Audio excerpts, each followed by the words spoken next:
Olá! Esse vídeo é uma atividade de extensão da unidade curricular de Laboratório de Engenharia Química 2 da Universidade Federal de São Paulo, Unifesp, sobre o tema ciclones. Mas antes de entendermos um pouco sobre o que são ciclones, vamos entender o que são as operações unitárias. Numa indústria química, a matéria-prima ela passa por dois tipos de transformações, que podem ser transformações físicas e ou transformações químicas e bioquímicas. No primeiro caso, a matéria ela vai passar por transporte, separação e recuperação. E quando isso acontece, nós teremos a utilização das operações unitárias. Enquanto que para o segundo caso, nas reações químicas, nós teremos de fato a atuação nas reações químicas. Então teremos aqui reatores químicos em atuação. Agora, sabendo que as operações unitárias são responsáveis pelas transformações físicas numa indústria química, nós temos que os ciclones atuam diretamente na parte da separação, isto é, eles são responsáveis por extrair sólidos de gases ou sólidos de líquidos. Para esse segundo caso, eles vão levar o nome de hidrociclones. E o nome de ciclone vem justamente do fato de que, como vocês podem ver pela segunda foto, o equipamento em si ele se assemelha bastante com um ciclone natural. Portanto, por ser uma operação unitária de separação, os ciclones têm uma extrema atuação na indústria. Eles vão estar atuando na separação e recuperação de produtos desejados na corrente, também na remoção de poluentes de um efluente gasoso, na limpeza de gases e vapores do processo, bem como no controle de poeiras no ambiente de trabalho e na separação e classificação de drogas e alimentos. Os ciclones possuem vantagens e desvantagens como qualquer outro tipo de equipamento industrial. Quanto aos seus pontos positivos, eles possuem baixo custo de implementação e manutenção, uma vez que não utilizam motor e essas partes não se movimentam durante seu uso. Além disso, a operação ela pode ser feita em condições de temperatura e pressão altas ou baixas, fazendo com que este equipamento se adapte bem a diversos tipos de processamento. Além disso, eles são melhores do que os paradores do tipo de câmera gravitacional e também inerciais ou de impacto. E os principais pontos negativos com relação ao uso desse equipamento são referentes ao tamanho da partícula e ao custo dele, uma vez que para partículas com um diâmetro menor do que 5 micrômetros, nós teremos uma baixa eficiência que vai levar à redução do diâmetro interno do equipamento e, por fim, a uma maior perda de carga. E é justamente com a perda de carga que nós teremos aqui um alto custo de operação.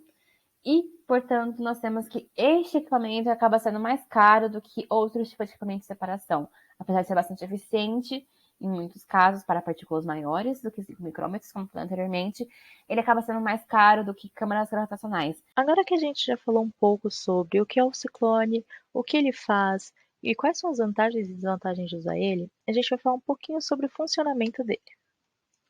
O ciclone, ele funciona basicamente utilizando três correntes.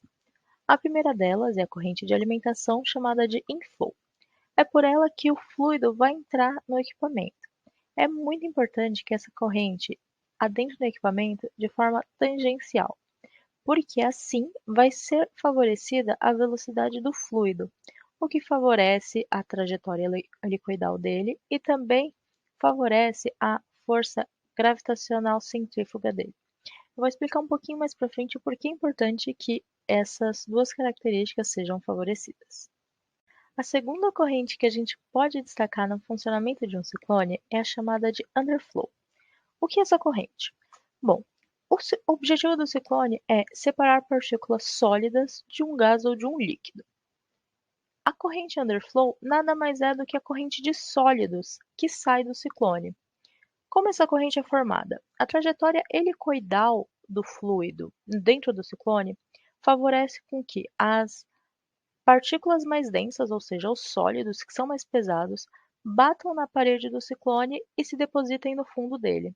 Essa corrente de sólidos é coletada e pode ser aproveitada, enfim, ou descartada, e essa corrente é chamada de underflow.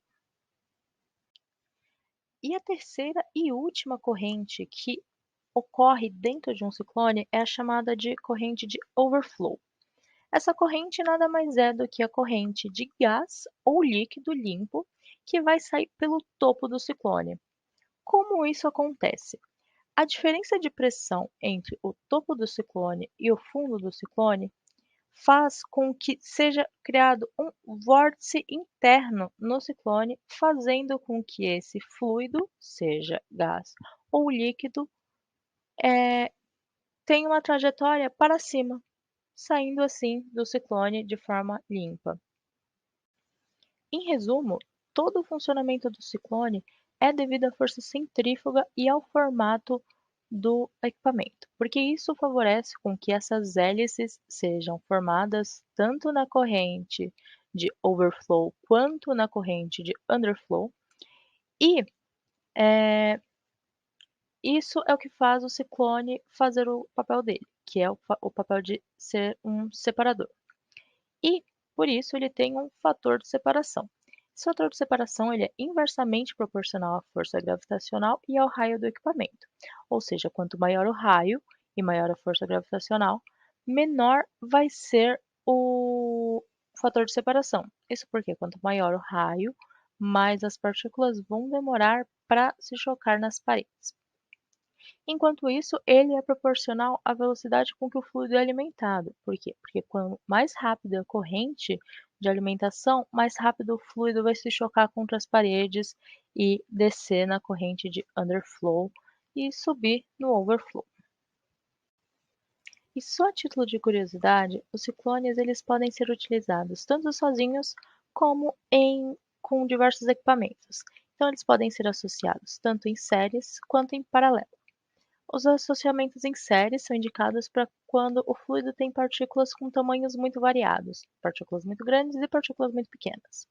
E, em paralelo, é recomendado quando a alimentação do fluido é feita em uma vazão muito alta. Mas então, como projetar um ciclone?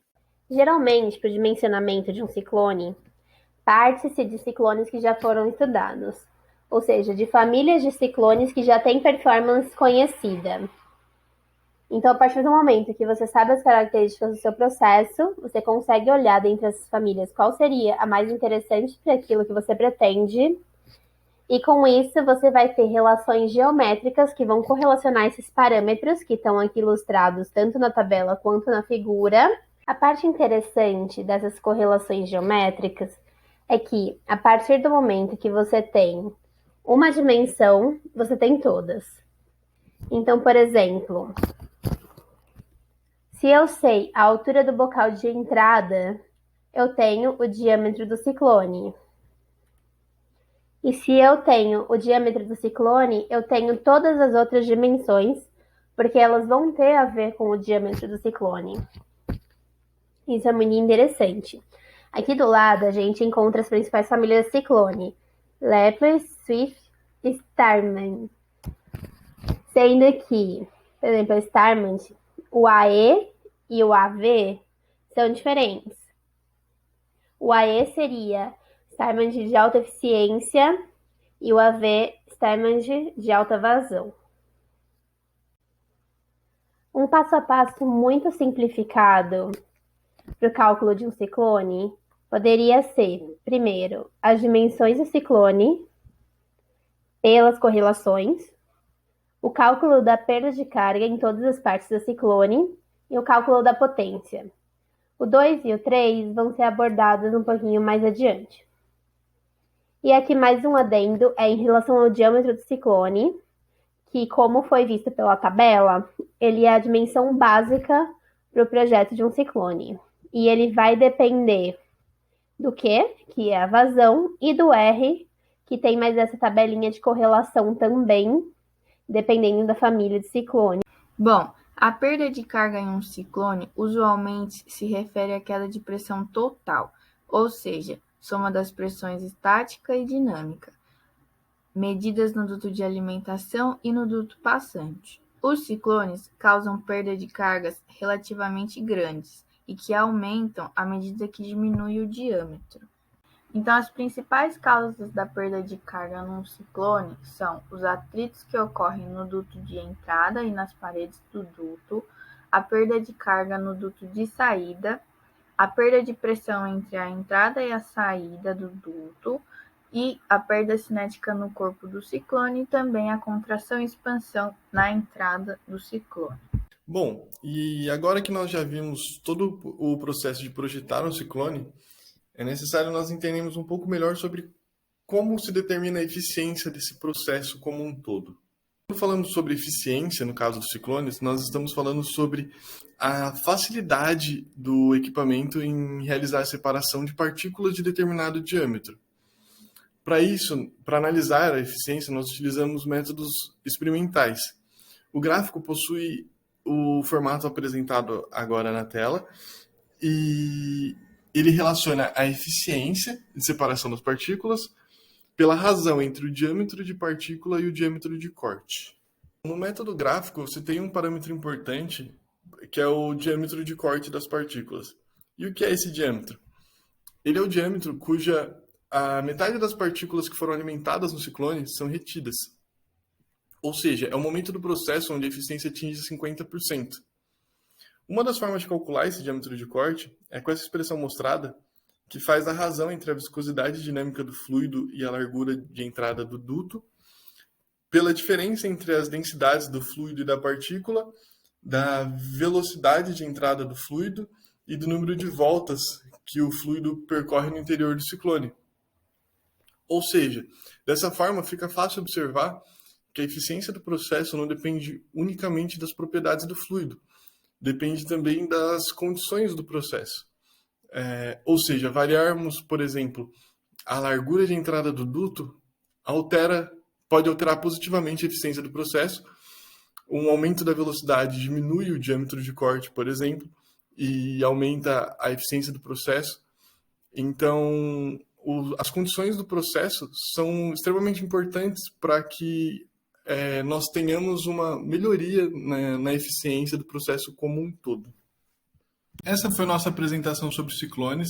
Esperamos que tenha ficado claro. Tentamos abordar o máximo de tópicos possíveis sobre esse assunto. E agradecemos a atenção de todos que assistiram à apresentação.